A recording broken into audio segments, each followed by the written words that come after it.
Okay, yeah, I wanted to do the dramatic book drop kind of thing. We're back, and we're on, let's see here, let me check my Revelation 21. Yes, we're still on only the second book of our podcast here, because I had to do an intro for Revelation, because, hello, can't start a book without knowing what's in the recipe. Then we go into each ingredient, which is kind of the opposite, unless you're a baker nerd. Alright, that was a weird ramble. Welcome back to Mandy Bible Nerd Podcast. And I'm hoping the sun isn't weird on your end. It's on my nose, right on my nose. Oop, up and down. You probably listen to this anyway while drinking tea, coffee, whatever you're doing. It's meant to be a podcast, not really a video, but since YouTube's a video browser media thingy, I guess, it's a video.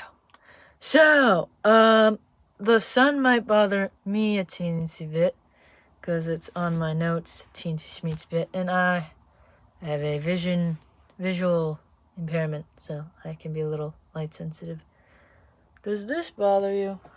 The fact that there is a little paint smudges on my ceiling? Because I live in a mobile home, so not everything can be perfect and pristine. And my dad's a carpenter, and the thing about carpenters is the craftsman's home is always the ugliest, because they're working on so many other people's homes that this one's ugly. He's not neglecting us. We live in a home that functions. It's just not, pretty with plants and lamps and coffee tables everywhere and like pristine stair banisters. I have the stemmers. We're not even in Exodus and I'm stemmering. You know what might help me? Let's get into my notes on Revelation 21. I am calling this video, because I'm making cool titles now, A Bride, a City, and a Lamb. Trust me, in this passage, it gonna make sense. Considering how wacky 22 was, let's get into it. Let's see what I got in my notes. Well, we're going to recap what I was talking about in the last chapter, the no more fall after we are rescued. Ooh, that's new, the rescued part. The wedding for Christ's bride. And Jerusalem is the home. What do these three things mean? Well, I could probably tell you right now, based on what I learned. Or I could read Revelation 21, 2, and 3.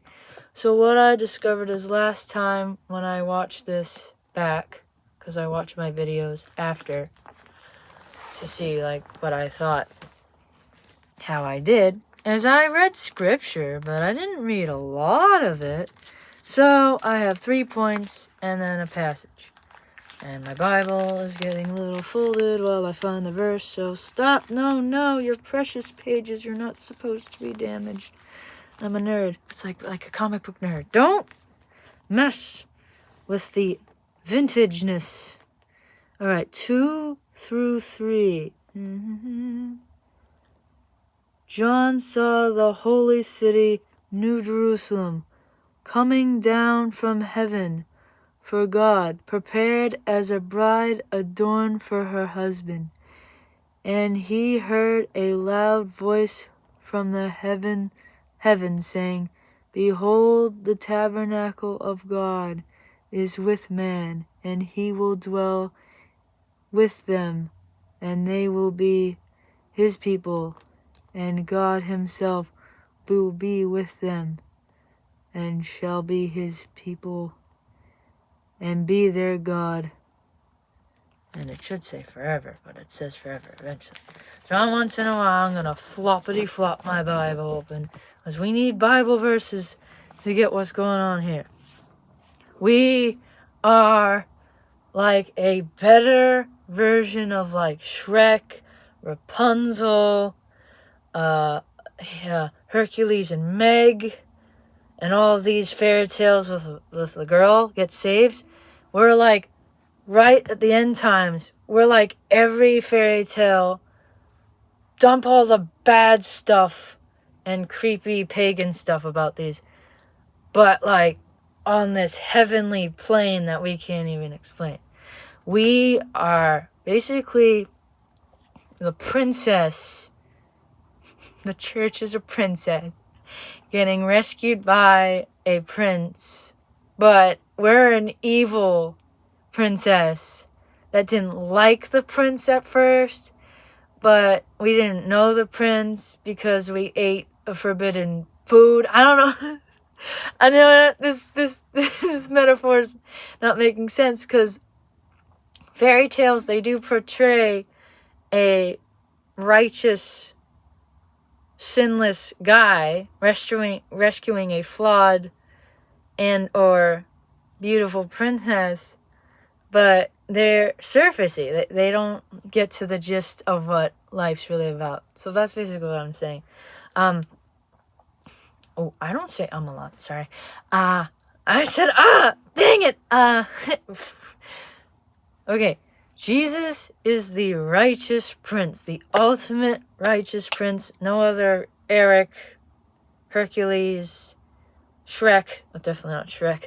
Although they said Jesus might not have been the handsomest guy ever, but I don't think he was a Shrek ogre. Ew. Nah, he was a Jew. He was just a Jewish guy, carpenter, rough around the edges. So those guys are nothing. So Jesus is the only righteous king. He's not even a prince. He's a king. He's going to rescue the queen to come, which is the church. Guys, please don't freak out about that. And we are going to go to the city. We're going to have a wedding. And then we're going to live with him forever, which is also living with God.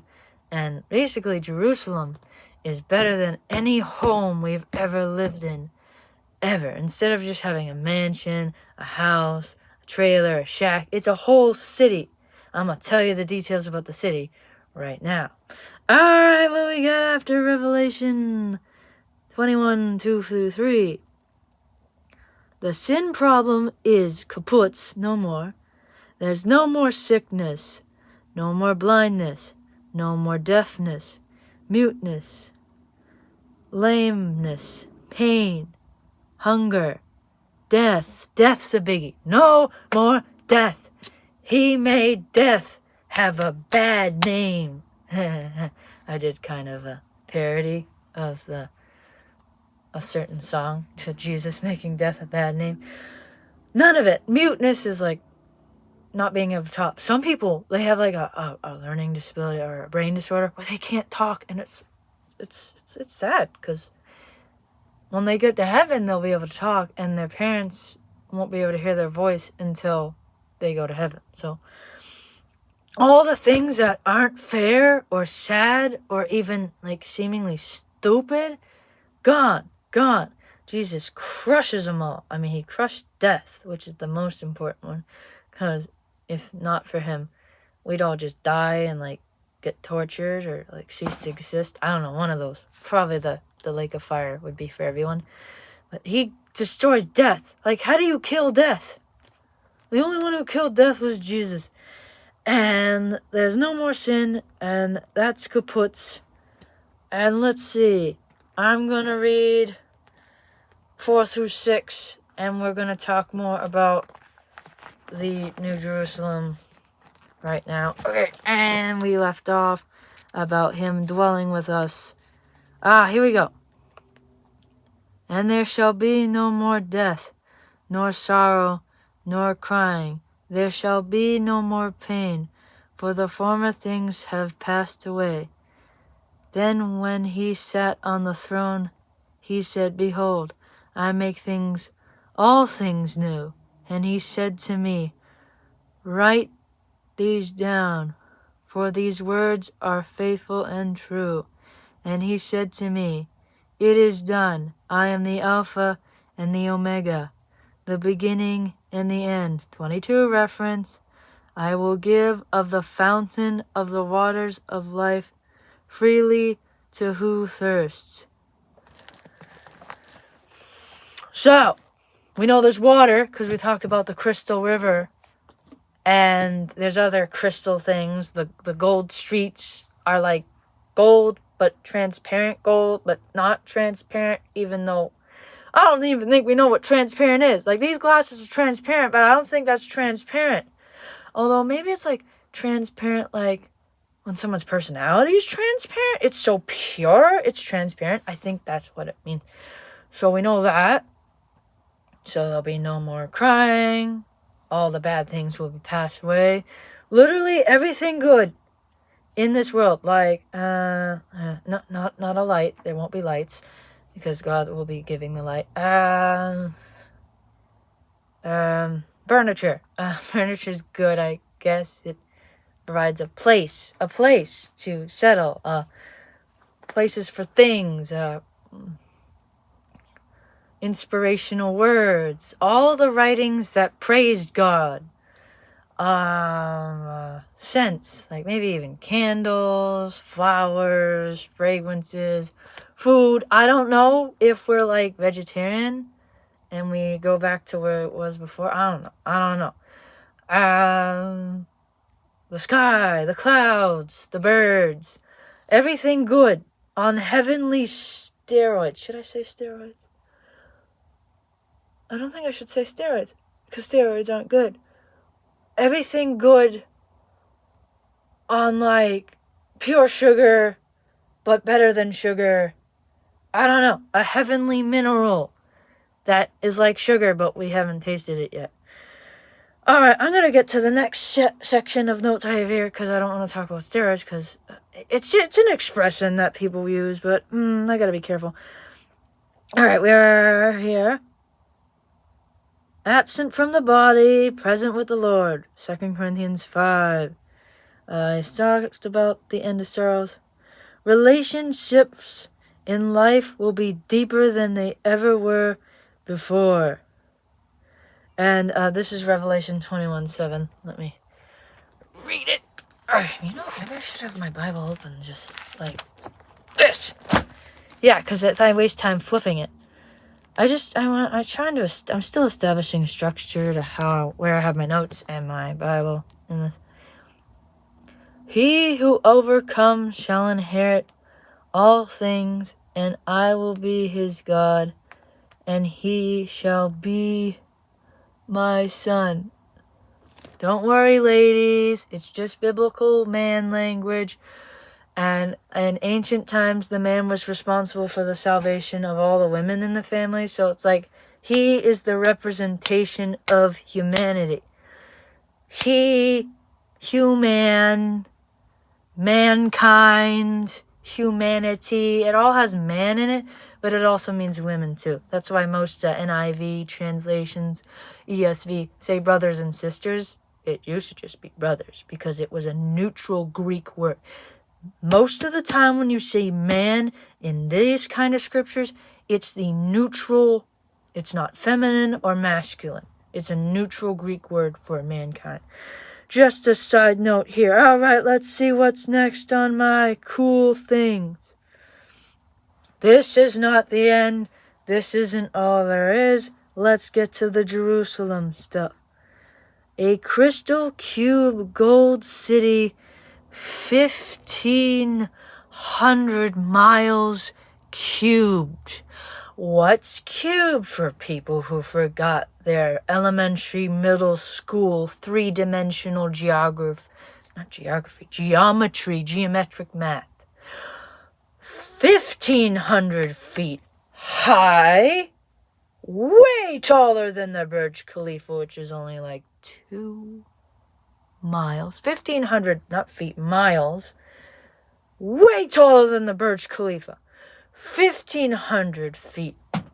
Feet. Why do I keep saying feet? Because I can't comprehend 1,500 miles. 1,500 miles wide. So we got high and wide.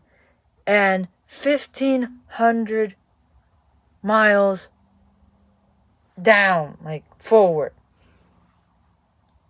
Sorry. I thought I saw something on my nose. It's the sun. 1,500 miles up to the sky, east and west, and north and south. I'm not facing those directions, but I'm just saying. So this cube that's supposed to come out of heaven is like, let's see, how many miles is the Burj Khalifa up? 2. Oh my gosh. 1,500 divided by 2 is 750 Burj Khalifas up by like several hundred cities wide, by several hundred cities forward and back. That's a city in heaven? That's a city coming down to a new earth? What are the other cities going to be like? They're probably going to be smaller by comparison. But oh my gosh, that's big space. That's not even big enough space to contain God, because, you can't contain something that's infinite. But oh my gosh, I'm not sure if that's like literal or just an exaggeration. But, that's big enough for me. And the details of the city, I'll share. The foundations are 12 gemstones, which represent the 12 tribes of Israel that Abraham, Isaac, Jacob created. The walls are going to be 12 layers representing the 12 apostles. There will be 12 gates to represent the 12 tribes of Israel, north, south, east, and west. Each have 3 gates. Each of the gates are going to be made of pearly gates. I don't know how a single pearl is going to be a gate. Can we walk through it? Is it going to open? Is it going to be like a hollow pearl? It never closes. So it's a hollowed out pearl? I can't think of it. Or is it made of pearl? Like marble wasn't always a circle ball. Marble wasn't always a beam. It's like rock, and they just take it, melt it down, crush it, chisel it. I don't know. And you know what's interesting? All these things are probably literal and spiritual. If you think about it, we got the tribes of Israel going into Jerusalem, the 12 disciples, the 12 apostles, the pearls represent when an oyster gets sand in their mouth and they go through immense pain, and this beautiful diamond-like white ball is made. Jesus went through immense pain to wash away our sins, to make us pure like pearls. Are you seeing what's happening? See my fingers? Israel and Jerusalem, apostles, Jesus. It's telling the history of the Bible in the literal structure of how Jerusalem works. And inside Jerusalem, we got the tree of life, we got the river of life, we got the streets of gold. It represents cultural and creation-based physical representations. Genesis, tree of life. Streets of gold, that's when Jerusalem and cities in ancient Mesopotamia. Rivers, Ezekiel talks about rivers. It's all connected. It's a recap of biblical history. And we'll always be able to see the Bible replaying whenever we go in and out of Jerusalem, which is super cool. And I am going to read this for you, starting in verse 9 here. Let's go. The New Jerusalem, it's titled. Then one of the 7 angels who had the 7 bowls, we'll get to that later, filled with the 7 last plagues, came to me and talked with me, saying, "Come, I will show you the bride, the Lamb's wife," which turns out is us, in the city, and the city itself at the same time. Took me away in the spirit to a great high mountain, and showed me the great city, the holy house, Jerusalem, descending out of heaven from God, having the glory of God, his light like the most precious stone, like a jasper stone. So his light's like a jasper clear crystal.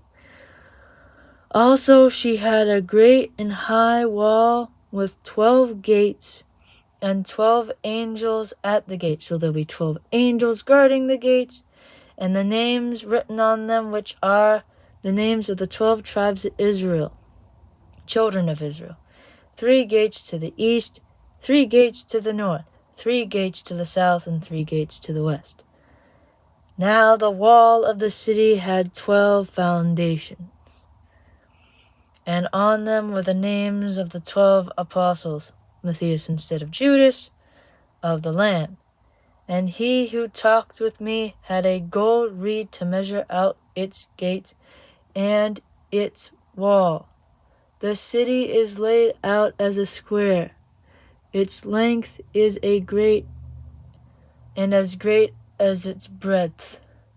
The area on the city with the reed with 15,000 miles breadth, 15,000 miles height, and 15,000 across, and they are equal. The measurements are 144 cubits.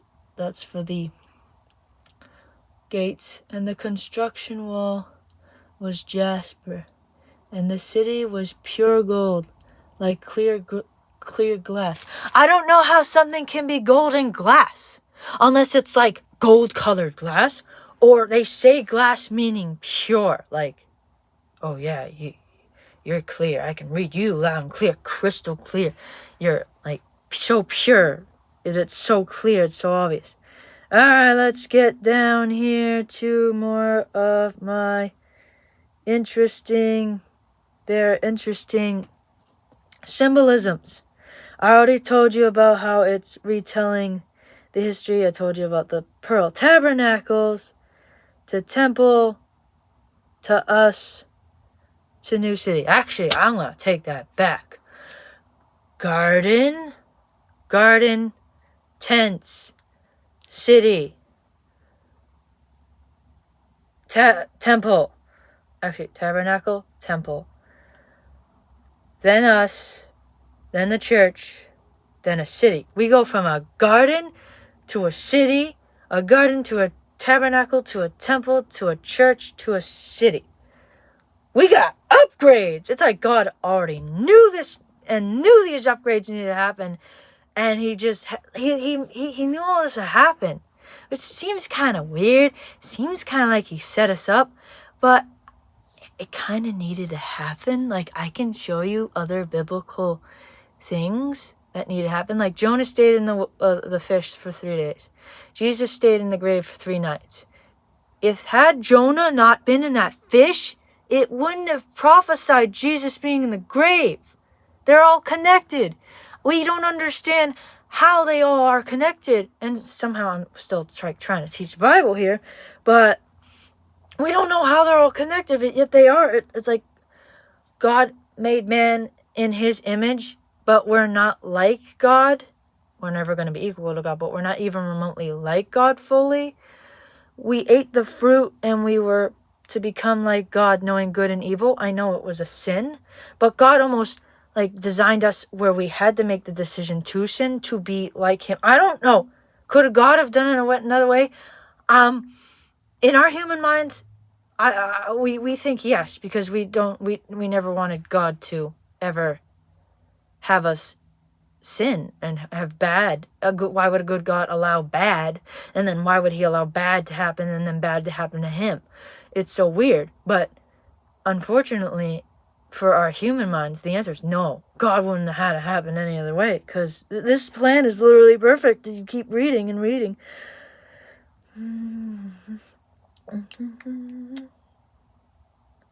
There is a place for all in Christ.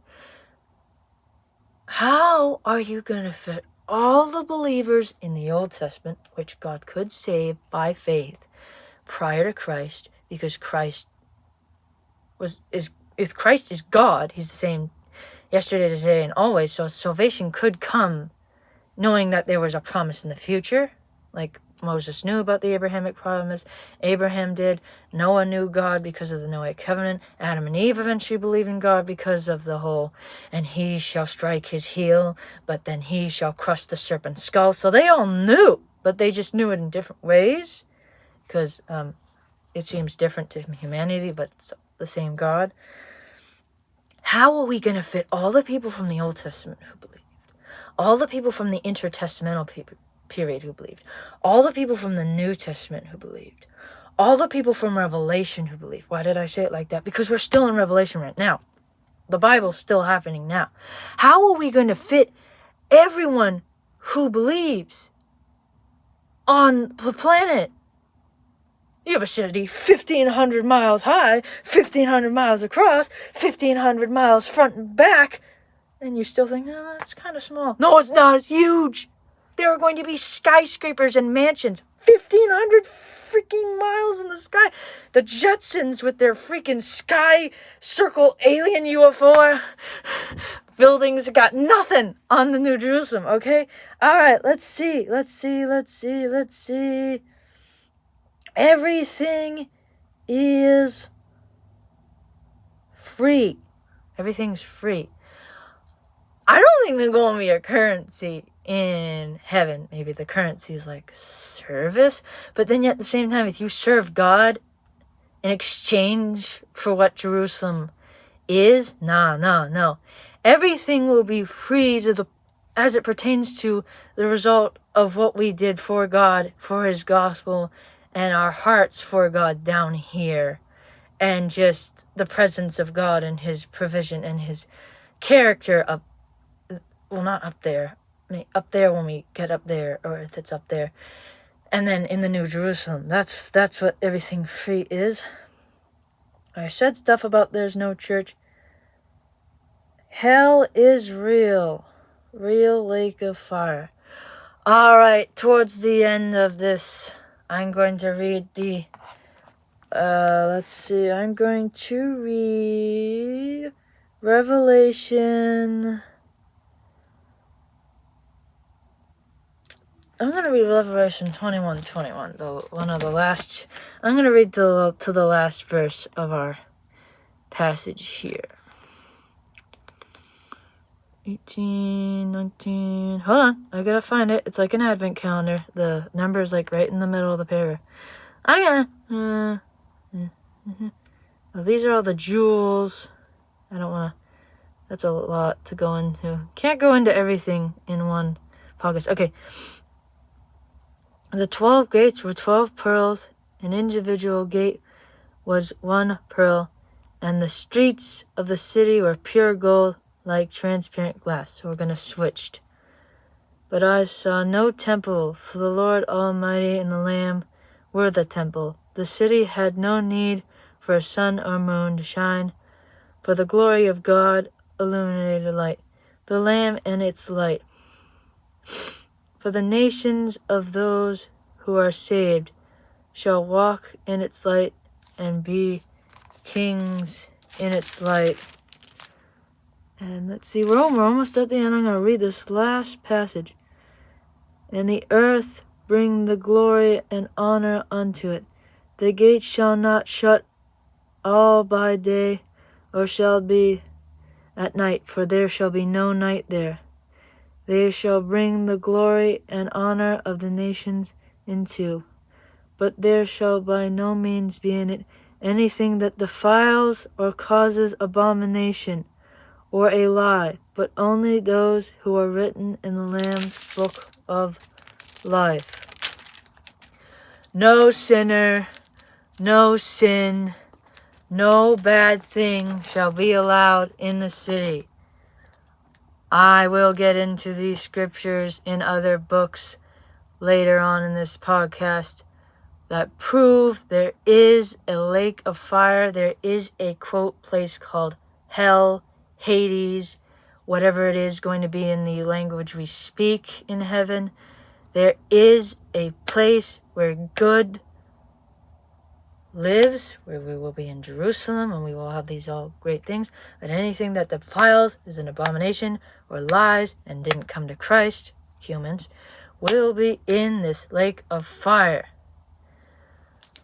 It's like if a parent catches a kid doing a wrong thing. What happens if the parent doesn't punish the kid? Yes, the kid could learn the lesson on their own, just knowing they disappointed their parents. But ultimately, the kid will get worse, get brattier, get whinier, cry more and more and more. The reason why when a parent punishes a kid and they don't want to punish them forever if the kid is cursing them is because we have a finite perception and perspective on how raising up children is. God is the perfect parent in the sense that if you reject him, he will reject you. It's not mean. Western culture, we have sugar-coated and cotton candy, sunshine and rainbow, pumped up parenthood. If you disown your child or you say bye-bye, move out when you're 18, it's mean, it's borderline abuse, even though it's kind of not. People have tried to sue their parents for less. But in ancient cultures, if your kid even broke their religion, their language, even if they stepped out of line for the small stuff, that's it. It doesn't even matter what their age was. Bye. That's why the prodigal son story in Luke 15 is so extraordinary. Although the prodigal son does come to his senses. But in this scenario, these people and these evil demons and things that defile and curse God, they won't come to their senses. They're never gonna learn. The humans and the demons had their chance to learn. They had their chance here. The demons had their chance in the heavenly realms whenever that happened.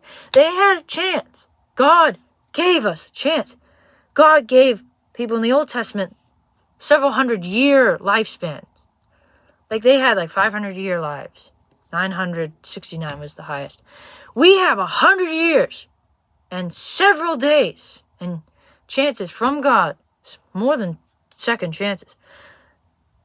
And if they say no to the end, to their last breath, the lake of fire doesn't even come close to a sufficient punishment. I am saying this, and deep down in my brain, I am sad right now. I know I sound tough, and I know I sound like I'm saying lake of fire like it's no big deal. I'm saying it like that because if I think of it as a big deal, I will cry on camera. Because I guarantee there are non-believers who have died in my family, who I will never see again. And they will be in that.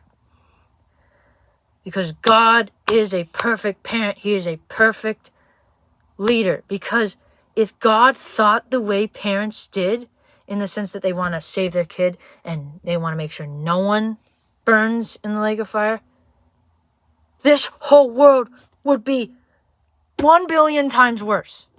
Reality wouldn't even be able to be put together. Everything would be falling apart. Think to yourself, and this is the last thought I have for this. Pretend you're God. Hypothetically, you're God for a second. How would things go if you were God? How would the world be? How would the universe be? If I was God, everything would go horribly wrong and the whole universe would fall apart in 5 seconds. Maybe even 5 milliseconds. I don't know. Because I'd care so much and I would be crying about everything and I would want everyone to just be happy and vision impaired people wouldn't have vision impairments. Everything. I'd go so easy on people that the whole world would just crumble. Like a house of cards. Or when you dump out rice and it goes scatters all over the table and you find rice in places that you wouldn't think you'd find. It's just or grains of sand. It'd just be like sand all over your car, no matter how many times you clean your feet at the beach. Sand. The whole universe would be sand. Anyway, that's it. That is my nearly almost 40-minute podcast on Revelation 22. Next time we'll be doing Revelation 20. Hold on. I want to communicate what's going to happen next. It's kind of cool how we are going backwards in the Bible. I mean, we learned about the crystal city, but we talked about reference the crystal river. Oh, goodness. We're going to be talking about the 1,000 years and Satan and stuff. Oh, I got theories. All right, buckle up, because next time we're talking about some theories and 1,000-year stuff. So, until next time, like, subscribe, share, comment, feedback, everything. Thank you, and goodbye.